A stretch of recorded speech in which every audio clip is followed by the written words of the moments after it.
I'm trying to think what else we asked for them to get. Yep, sorry. Now the difficult stuff.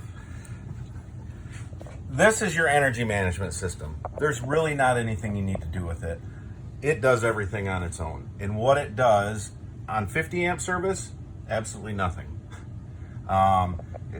If you're on 30 amp or less, it will shed these three items. Your electric water heater first, then AC2, so your back AC, and then AC1, so your front air conditioner. Okay. And it does that before it trips the park breaker, is what it's trying to avoid. So if you're at a park with 30 amp service and you say, you know what, I'm gonna try and run 2 air conditioners. That park service might be good enough that you can. Sorry, why is there one? It's the air conditioner's condensating. Oh, So it tries to prevent you from tripping the park breaker, is what it's doing. And it only sheds those 3 items. So there really isn't anything you need to do with it. okay. This here is your inverter. If you want to be able to use microwave or the TVs going down the road, turn the inverter on without starting your generator. Really, other than that, because you have a RV refrigerator instead of a residential, that would be the only reason that you need to turn the inverter on. Yeah, because we used to do it to override the phone. Correct. So people watch TV. So there really isn't a whole lot you need to do with it. You can go through and see what it's doing. Right now it's passing power through. That's what it's telling us. If it was inverting, it'd be connected to the battery and then you'd see the light bulb. But there, again, turn it on and off as needed. That's really the jux to that. Water heater switches, you've got your electric. So if the park has good 50 amp service, run it on electric. If you're going to take long showers or back-to-back showers, you'll want to turn the gas on because the recovery time is much quicker. Now, if you're on good 50 amp service, what we generally do is we run both of them. The electric will maintain, and as you call for that abundance of hot water, the gas is going to kick on. So my question though is how much, so we rarely used gas when we used to camp before because. As long as you take short showers with a 10-gallon hot water heater, you should be fine. Especially if you're shutting the shower head off and soaping up and then rinsing off. Right. Yep. Well, yeah, because how much LP does this take? How much gas? This probably has a 28-gallon tank, I'm guessing. Okay. And where do you see how much gas you have left? There is a monitor panel, which we're getting to. You're jumping ahead of me. I'm more upset about the TV than anything else. I don't know how to fix that. Slide out switches for your front slides. The big thing is make sure that your seats are out of the way. Other than that, they're just like the bed slides. Okay. Step switch. Up is going to be your camping position. Now every time we open and close the door, the step still stays out. Right. When traveling, I usually shut it off. Now every time we open and close the door, it's going to come up.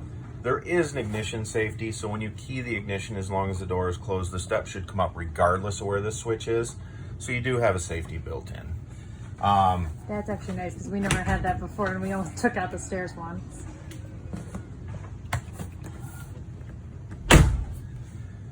And your battery disconnect switch. Do you store the coach plugged in or unplugged? When you're not using the coach, as long as your refrigerator isn't on, if you disconnect the batteries here, you will come back to charge the batteries. So for storing purposes, that's what this switch is for. Even for winter, right? Correct. Now, if you're using it, this has to be on. Otherwise, your lights aren't going to work. Your refrigerator's not going to work. Wait, no, but we had that before. Yes. No, but we had to take out the batteries just to winterize it. No, we had physically taken out the batteries, but we had the same thing. It was just a push thing. Yep. So every time before I left Yep. the motorhome, I just pushed it. Yep. Awning. You've got a hardwired switch here for your patio awning. Again, we also have a remote for it. So, and I'll show you that once we get outside. And then the awning lights, just the LED lights on the awning.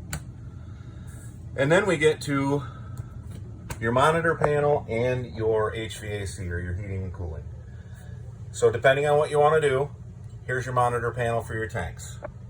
Freshwater, gray, black, or empty. LP gas is full.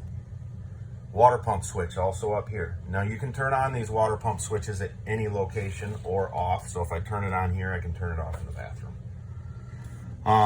and it's giving us our battery voltage. If we go back home, we can go to the HVAC side. We have 2 zones in this coach, basically, living room and bedroom, which means we have 2 air conditioners. I don't know if this probably has 2 furnaces too. So, first of all, make sure the power button's highlighted. So it'll be red when it's highlighted. And then right now we're controlling the living room zone. The mode is cool, and the fan speed selected is auto, which means the fan will cycle from high to medium to low to off as it cools. So we're in cool mode currently. If we hit the button again, it's going to go to auto. Auto is really nice, especially if you're, say, in Florida in January. During the day, it still hits 80 degrees, but at night, it's getting down into the 50s. If we run this on auto, it's going to maintain this temperature, either with the heat pump, which is your air conditioner running backwards, basically, so heat out of the ceiling, or the furnace, or the air conditioner. So it'll maintain that temperature. So you don't have to go to select cool, or select heat pump, or select furnace. Because if you have this temperature set and you're comfortable with that temperature, it's going to keep it that temperature with the furnace, the heat pump, or the air conditioner. So you recommend we just keep it on auto? Auto is a great feature, especially for this coach. Okay. Why especially for this coach? Just because it's got furnaces as opposed to hot water heat. So it kicks on the furnace. The next mode is going to be heat pump only, which is, again, heat out of the ceiling. Then we have furnace, then we have fan, then we have off. Now, one thing when you go to furnace, you'll notice it still has a fan speed selected. Mm-hmm. Generally speaking, you're probably going to want to leave that on auto. Now, if you like to sleep with the sound of the fan running in the air conditioner, along with the furnace running at night, then you can change this. Just the call I generally get is I turn my furnace on and my air conditioner comes on. Well, your air conditioner didn't come on, but the fan did.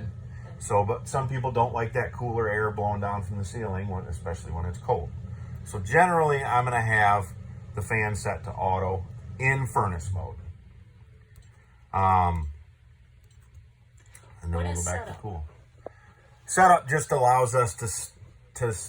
You said you weren't techie, so I'm not even. No. What setup does is it can put you into a setback thermostat in your house. So from 8 to noon, you can have one temperature. From that's what that's for. And then we've got bedroom. Bedroom has the same settings in it.